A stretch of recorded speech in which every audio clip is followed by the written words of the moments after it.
Hey everyone, and welcome to part 2 of my new series where I go into a little more detail about basic MLM concepts. Today I will give my best to explain what a good MLM company would look like. So without any further ado, let's talk about the green flags in MLM. Here we go.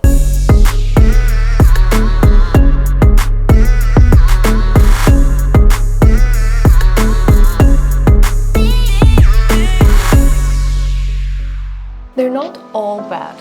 Every time I criticize the MLM industry, one of the first things I hear is, but they're not all bad. And to be honest, I cannot disagree. The business model itself, in theory, isn't all that bad. Well, there isn't a problem with recommending and selling good products for a good price to your friends, family, or even strangers and online. It doesn't matter. Selling and advertising stuff isn't the issue here. Recruiting people to become a part of the marketer network is also cool to a certain degree. The degree being below 50%, which is a very low bar to begin with. Then again, the devil is in the detail. I have a problem with people arguing that MLM gives you all this freedom and financial abundance, especially when they claim you'll have immediate success. It is not possible. Even if there is money to be made, you will have to work hard for that. Also, if you're working for a company that is considered a good MLM. Let's debunk this myth once and for all that in MLM you will get rich quick. I'm even gonna take it a step further and say there is no getting rich quick, except for lottery winners. But that is very unlikely. According to this website, the chance of winning the lottery is a lot lower than Kim K becoming the next president. So what can the companies do for their marketers? Well, being honest would be a great first step. 1. How much work is it really? MLM marketers try to sign people up by telling them how much easier it is to do MLM instead of their job. That they will make much more money, and after hustling for a while, the money just flows in. Tip: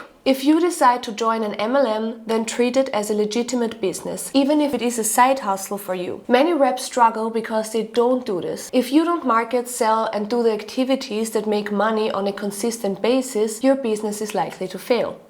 I mean, that is definitely true, and reading through the books or autobiographies of top MLM reps, they say the same thing. If you do it, don't consider this a job, consider this business. As I said in previous videos, it's not easy to work in sales, and it is not for everyone. They often recruit new moms, full-timers, students, and so on, and I tend to wonder if they are aware of how much work it actually is to do direct selling for an MLM. It is not a side gig really. You have to educate yourself on sales and products, you have to be a part of Zoom calls and meetings, you have to constantly find new people to sell stuff to or recruit into your downline. There are seminars, sometimes in a different state or country, for which you have to pay your own expenses. If you have a few people below you, you have to deal with your downline on a daily basis, and you always have to deal with your upline. Everybody wants to be successful in MLM. I believe that's why most people start. But then again, I'm not sure how many people are actually aware of how much work they're going to have to put in order to break even. A good MLM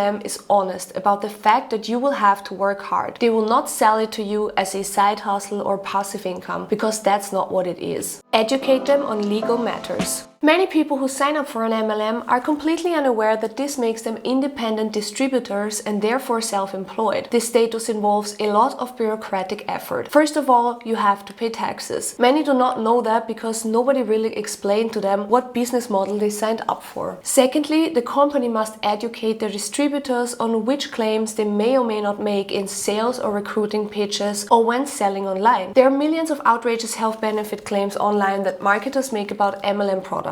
This is actually illegal. In a good MLM company, distributors should be well educated on any possible legal concerns about acting on behalf of the company while actually being an independent distributor who is responsible for themselves. How much money can really be made or lost?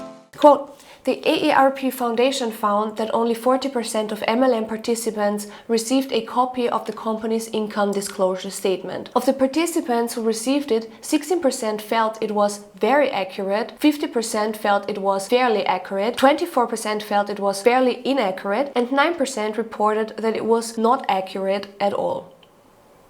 Companies must be honest, upfront and realistic about how much money can be made in MLM. The same goes for losing money. Because new recruits are being promised huge returns, they often take out loans to invest into their network marketing business. I think there should be more education and honesty about the risks of taking out loans to invest when you do not have a fixed salary, a good business plan, or lots of experience in your field. Plus, you're not entirely sure how much you're actually going to make. Worst case scenario is not being able to pay back huge amounts of debt because you thought you'd be making all this money. A good MLM has a transparent compensation plan and educates new recruits on the risks of going into debt.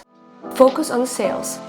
One of the most important criteria in determining whether or not an MLM company is a good one is the focus on sales over recruiting. MLM companies do not have to disclose their retail sales. Signing up for an MLM company means you will have to recruit others in order to make money. People invest a lot of money into their starter kits to then realize that the commission you get from this is really small. You get much better cuts from recruiting because that's what companies want you to do when they're recruitment based. I think a good MLM company should disclose retail sales and encourage their distributors to focus on product knowledge and educating end consumers on how the product is supposed to work in order to actually build a real customer base instead of just a downline. The good MLM company should have seminars for product training and proper sales techniques instead of applying cult-like manipulation tactics. Offering competitive products. I don't think a company can be retail-based without having good products, and by good I mean that the prices are comparable with those in the free market, that the products are of high quality, that they are approved by the competent authority and tested on performance, and if they can and should be used in the way that they are advertised. A lot of MLM products make you wonder who is supposed to be buying all that stuff in the first place. They are often overpriced or simply redundant products, or they can be purchased elsewhere more conveniently. A good MLM should be proud of their products and properly educate their distributors on the stuff that they are selling. It's really quite simple.